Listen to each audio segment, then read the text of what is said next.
Hey guys, it's Nihon Reboot. Now today I just wanted to give a quick update before I get started with my video about what's been going on regarding me in Japan, because I know I've been in the dark for God knows how long. It's been a couple weeks since I posted my video about my little Japanese bookcase over there, and for the most part I had a couple of good responses. Sky Septic, I know you commented on that video. I don't know if you're watching this one, but for some reason it's marking your comment as likely spam. I'm looking at the screen right now. I'm trying to like move it so it says it's not spam, but the checkbox is like grayed out for some reason. I've tried it on Firefox and Chrome. I'm not sure why it's not letting me, but if you don't see your comment on there, I have seen it. I just can't approve it for God knows why. I think it might be a YouTube glitch. I've tried it in both Firefox and Google Chrome. It's just not letting me approve it for God knows what reason whatsoever. Okay, so we are in the final 30-ish, 32 days or so until I leave for Japan. So I'll be leaving at the end of March. So I'm really looking forward to that. I'm dealing with the last minute visa stuff, getting the certificate of eligibility approved and whatnot. In the final steps, plane ticket purchased. Literally everything's good to go. I'm leaving on, like I said, March 30th or something like the 31st. And I'll be arriving on April 1st. Back in the Osaka, which is where I used to live. So, in the meantime, what have I been doing during this temporary silence? I've mostly been working. I've been working 40 hours a week, just saving up for the big move. And that's more or less what I've been doing. I've been playing some Overwatch as well. Just played some competitive out of curiosity. I made it to platinum. Uh, so I guess it's not the worst. I'm not the worst player. I don't know, not the best either, but definitely not the worst. So that's more or less about that. Anyways, let's move on to the point of the video, which is things that suck about living in Japan to me, in my opinion. Now, I've already made a video in the past, or I think maybe even two, about things that suck about living in Japan, really. But now that I've had like a lot of time to live in America, a lot of those things that I said suck, I kind of miss them to a degree. And not only that, like some of them completely have faded from the back of my mind. So I don't even remember a couple of things that I said regarding like things that are terrible and things that are awful about living there. So I wanted to make an update video of the things that actually stuck to me. So moving on to the first big one, which I don't even think I mentioned in my last videos regarding this topic, earthquakes. So I'm a Floridian, for those who don't know, and we don't ever get earthquakes. So it's relatively chill in Florida. I mean, yeah, we get these hurricanes, but in all reality, like we're so used to hurricanes that we don't even get phased by them. Like we literally just watch Netflix or invite some friends and do like LAN parties and things like that, get some pizzas. So hurricanes are kind of like a joke in Florida. Well, in other areas, people like legitimately get terrified. Now, when I was living in Japan, uh, I felt about three earthquakes down there. The first time was when I was in school. Actually, I didn't really feel that first one. So I guess I've been in like four earthquakes, but I didn't feel the first one. I was in school, and out of nowhere, my phone goes off, and it makes this weird sound that I've never heard, like this weird ringtone. And I'm like, what? My phone, I always keep my phone on vibrate, so it never makes any sounds ever. So the fact that it's making a sound to begin with was like legitimately odd.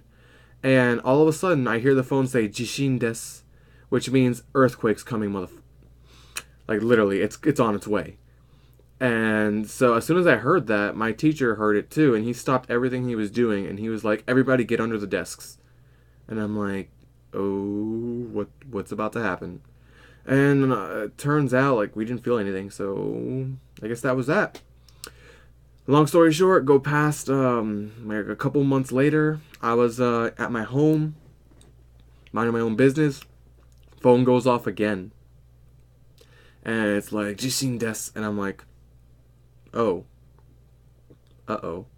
And you would think that I would have actually Googled like what to do in an earthquake after like not knowing what to do the first time, but I didn't. like a freaking idiot. So at that time, I start to go Google what to do in an earthquake, and everything starts shaking, and I'm like, oh my god, it's already started, and I need to like do something. So I went under my computer desk, and I kind of curled up in a little ball, and I'm like, okay, hopefully I won't die. And then the thought came to me, I'm like, wait a minute, I'm in a 3-story building, and I'm on the second floor. So if this building collapses, it's gonna crush and kill me. So should I go outside? I know that there was like a big pole outside. I'm like, should I run out there and grab it? Before I can like make a decision, the earthquake stopped. So I still don't even know what to do. Like after googling it, they're like, if it says like if you're outside, stay outside. If you're inside, stay inside. And I'm like, what? That makes no sense. You know, like logically, I would think the best decision would be to go outside, behind my apartment complex because there's a playground there, and latch onto the monkey bars and just hang on that. Like that to me sounds like the logical decision. But of course I'd have to go down a flight of stairs, which during a shaking ground or just moving in general during a shaky experience isn't good because you can fall and twist your ankle. But at the same time, it's like the building could collapse on you. So it's I don't know. So that's the first thing that's literally stuck with me. And like I said, there was like an earthquake or two after that that I got caught in. And literally every single time, I didn't know what to do. And the unknown pisses me off, which is kind of weird because I usually get excited for the unknown because I love just going places, getting lost, doing things, meeting people, foreign countries, etc., etc. Like I legitimately wouldn't mind even like visiting North Korea just to like see with my own eyes. But I'm only gonna go if I get like stage 4 stomach cancer or something because I probably won't leave. So yeah, earthquakes number 1 on the list, definitely. Number 2, smoking. Smoking, I remember it was definitely on the last list. It's pretty high up there. A lot of people smoke because they say it's just affordable and it's something to do, which I can't really process that. Like, why would anybody want to just damage their body just for fun? But hey, everybody has their reasons, right? Um, Now, smoking has gotten a lot better, definitely over the years in Japan. Like, they no longer let you smoke in a train, which is really good. And a lot of restaurants are dividing. Some of them completely ban smoking. Others are dividing smoking from their restaurants. Now, the restaurants, they still have some improvements because a lot of times it's just like a tiny, like 3-foot plexiglass wall, which smoke rises and kind of spreads out. So it kind of doesn't really do much. But at least they're kind of sectioned out. So like if you're on the other end of the store, it's not as big a deal. But I can't imagine like, or I can't tell you how many times I went into like a restaurant with my ex, and we would go to like a dessert or a cake shop or something like that. You know, just nice little cute romantic little dessert treats, whatever you want to call them. And long story short, the place freaking just, like smells like smoke, and they don't mind it. Like the Japanese people, they hardly ever mind it. They're like, oh yeah, it's we're used to it. But for me, I hate it. I hate it so dang much. But you kind of learn like where people smoke and where people don't smoke after a while. So you can kind of know like where to dodge and things like that. But another thing that I really didn't like about the smoking was arcades. Now, me, I am a technological geek. I love all technology. Like I literally just rebuilt my PC about a month and a half ago. All new parts. You know, going i7, GTX 1060, whatever you want to call it. 16 gigs of RAM. I just love just going in there and messing around with it. And I also love playing games. And I'm addicted to Overwatch right now. But like when I was in Japan, one of the games I really loved was playing was like the newest Tekken. It hasn't even came out in America yet. I think it's like Tekken 7 or something like that. I love playing Tekken. I loved playing Dance Dance Revolution. I loved playing like all the different rhythm games. They had like a Rock Band clone. All these different types of games. They had fighting, the Vocaloid, Project Diva. The Project Diva games, those are also really fun to play. The only problem was like literally, I don't know what's up, but arcades tend to just concentrate all the smokers into one place, and it really sucks. Now, I did find a couple of like non-smoking arcades, or I found some arcades where they'll have like smoking and non-smoking floors, and those are pretty good. The only problem is like the non-smoking arcades are relatively smaller. They still surprisingly had all the games that I played, like from Pokken Tournament, which now I have on the Wii U, like Pokken Tournament. I almost said Smash Brothers, Dances Revolution, even bowling. But like they had all those games, Tekken, down there. But like there was so many more games. And if you went to a big arcade, which actually get to those games, you would actually see that they the selection. You just can't compare it. But at the same time, there's just smokers everywhere. So got something in my eye, don't I? Okay. There's just smokers everywhere, and I just can't tolerate it. Some people can, I can't. And the non-smoking floors, like you could still kind of smell the smoke from the other floors, which I could tolerate that, but not too much because I don't know. Like I'm not much of a secondhand man. If I can avoid it, I'd rather do. But yeah, smoking number 2 on the list. Number 3. I know I didn't mention this at all in any of my other videos, but size. Size in Japan.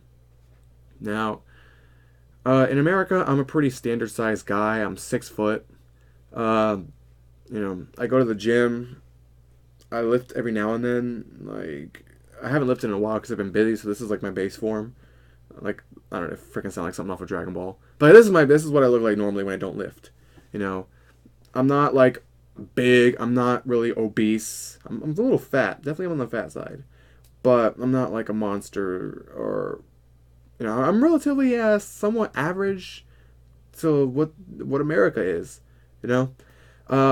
Now going to maybe a little bit bigger than average, like a tad bit on the bigger side of America. I don't know. I don't know. You tell me. Do I look decent or am I like a little bitch? Let me know in the description. But yeah, in Japan, when I try to do literally anything regarding getting clothes or shoes, did I say let me know in the description? Let me know in the comments. That's it. Let me know in the description. Sorry, I just caught on to that. But yeah, when I'm in Japan, finding clothes was not easy. Finding shoes, also not easy. Every place that I went, like I'm a size, I think like 10.5 or 11 shoe, which isn't even that big. But like, these Japanese people, they are small. They are super small. They're like Pomeranians compared to me. But yeah, like every time I go and I try to find a shoe, I failed every single time. I ended up finding a place like a couple months down the road, all the way in Kyoto, which is like a freaking hour from where I lived. In the Kyoto train station, they had a shoe store that actually carried my size. And I was super happy because I could finally get shoes. But other than that, like, it was hard just because like all over Osaka, every shoe store I went to, they're like, we don't have your size. I'm sorry, bro. Get good. And so I couldn't really get shoes very often. I only bought like 1 to maybe 2 pairs of shoes while I was in Japan. Next up is clothing. Now, I'm wearing a medium shirt right now. Right? In Japan, I was an XXL. And finding an XXL in Japan is like borderline impossible. Like, I just, they're so, oh my god, they're just so small. Like, they're just too tiny. And it really sucked because like during the wintertime I was trying to find like a sweater because I didn't think I had to pack one and I couldn't find one I went all the way down to I found one in Nagoya, which is like 4 hours away. Which I mean I didn't go to Nagoya to look for a sweater. I just went down there to have fun, and I just happened to come across a sweater. But like just finding my size in general was pretty hard to do. Same thing goes for the clothing, and my friends who all went down there, they're like, oh yeah, you should go to Uniqlo, and like my friends, they're all smaller than me. And I'm talking about my American friends that came to Japan with me, or the American friends that I met, they're all smaller than me. Like I was one of the bigger gaijins down there, so they're all smaller.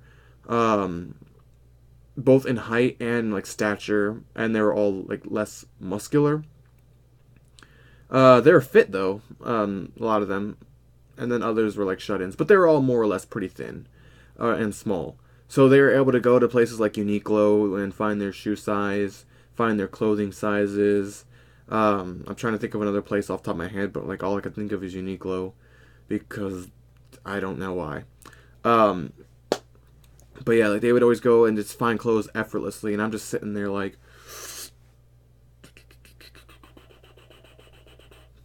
I can't do anything. So yeah, finding when you're just bigger in general, finding clothing, shoes, etc. is not fun, not easy. It's best to just bring stuff with you, that'll hold you over for a long time. That's what I'd recommend doing if you're a little bit on the bigger side. What else was on the list? Thin walls. Thin walls. I believe I talked about it before, but my apartment had thin walls. And let me get off this. I'm shaking the camera. My apartment had thin walls, and it didn't really work out very well because I would always hear my next door neighbor. He would always Skype this lady at like 1 or 3 in the morning, and it would always wake me up because you can hear them talking. I can hear their cat meowing. I can hear him farting. Like I've literally been woken up by the dude's fart before. Like it was pretty stupid. Now I know not all apartment walls are like that because my other ex's apartment, when I stayed the night down there, I couldn't hear a chirp from any other areas. Like it was decent walls. No pun intended. But yeah, like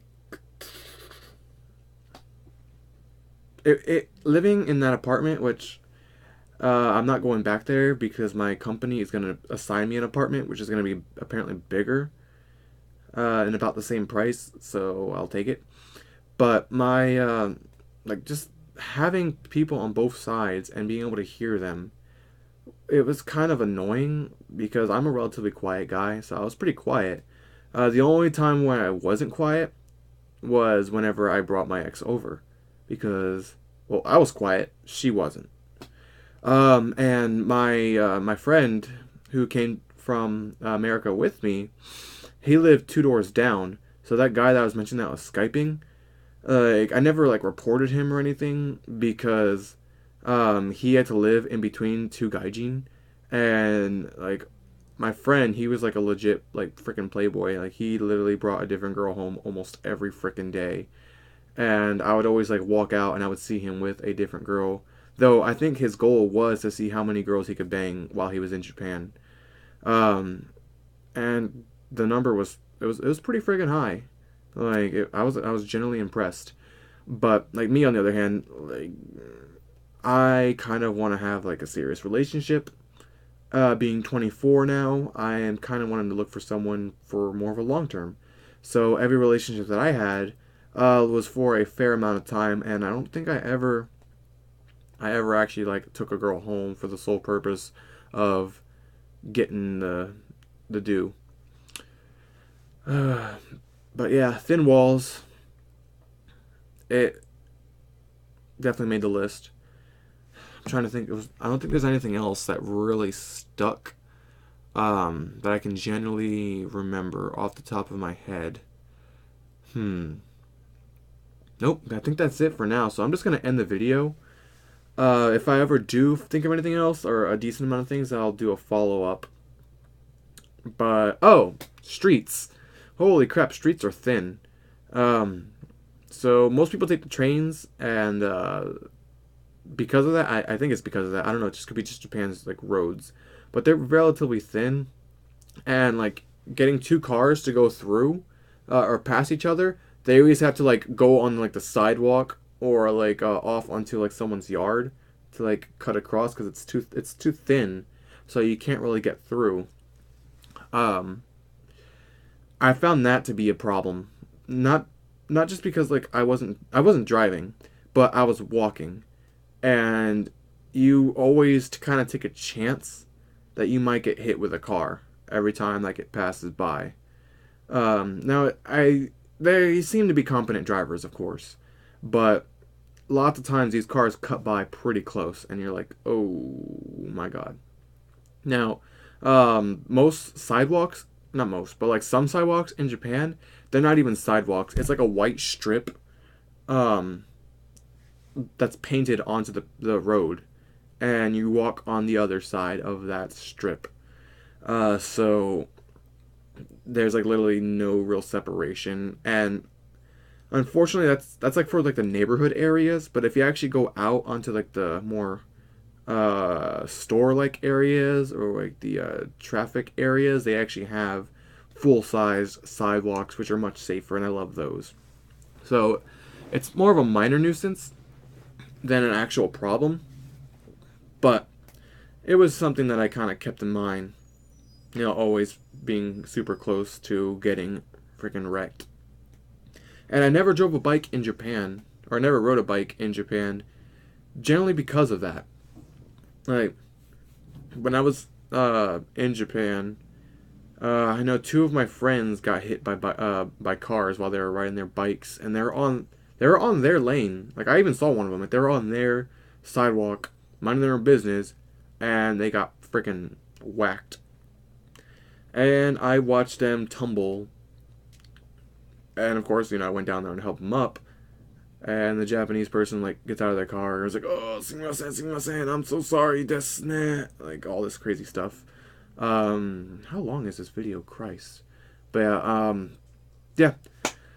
Anyways, that's that. Recap. I'm gonna be going to Japan in in about a month, so March. I've been just busy working primarily, and yeah, that's more or less what I've been doing. Things that suck in Japan: not arcades. Arcades are godly. Smoking, sidewalks, finding stuff if you're a little bit on the bigger side, and the first one, which I forgot, which was the one that I prioritized. Look at me. I should really take notes and like actually prepare my scripts. Yeah. If you do have any questions, let me know in the comments. Though comments hardly ever let me actually legitimately reply. If you do have any questions, though, it'd probably be better just to ask my Twitter or Facebook, preferably Facebook, because I am on there like every single day. But yep, that'll be that. Look forward to there should be maybe one or two more videos before I leave, just final preparations, final mentions. Yeah, just a month until we can finally get rid of this. Yeah, and I won't need that green screen anymore. I'm gonna bring it with me to Japan probably, definitely. But yeah, thanks for watching. Take care.